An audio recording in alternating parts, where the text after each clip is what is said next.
This is CTV News with Mi Jung Lee and Scott Roberts.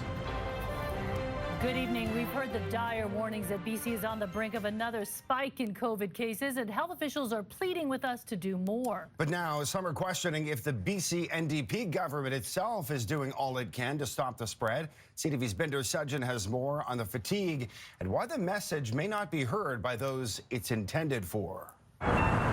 If we don't bend the curve back down, Dr. Bonnie Henry says restrictions may continue or life may be subject to even more rules.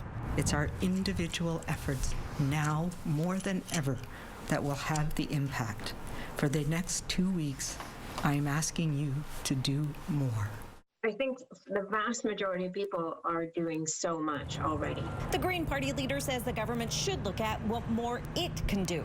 Rapid testing in long-term care homes has been something that the opposition's been calling for a long time. Look at more efforts around providing sick days to people so they have the choice of not going to work. She also suggests smaller class sizes, more PPE for those in essential services like grocery store workers, or steps to limit non-essential travel.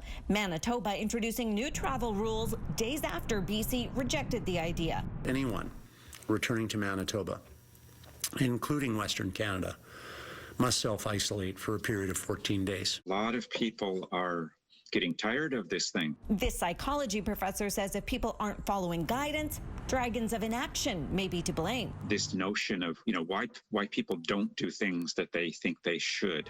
One possible factor at play? Called environmental numbness, and that's simply hearing the message so often that you just start tuning out of the whole topic. 10 months into the pandemic, he says it appears most are following the rules, a task that's easier for some than others. People that, in general, apart from other factors that must be suffering the most, are people who live alone.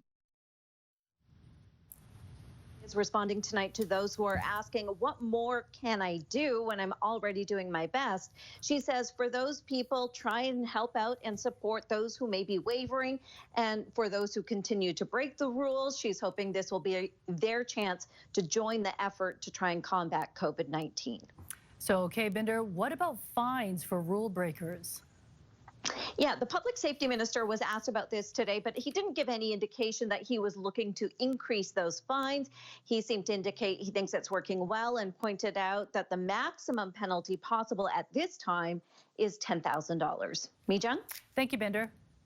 The average number of COVID-19 cases has decreased significantly since December, but Dr. Bonnie Henry and Health Minister Adrian Dix say it's still far too high. Today, BC is reporting 407 new cases and 14 new deaths. Although 90% of people infected since the start of the pandemic have recovered, 1,168 people have died. So far, BC has administered more than 122,000 doses of the Pfizer and Moderna vaccines so far, including more than 4,000 second doses.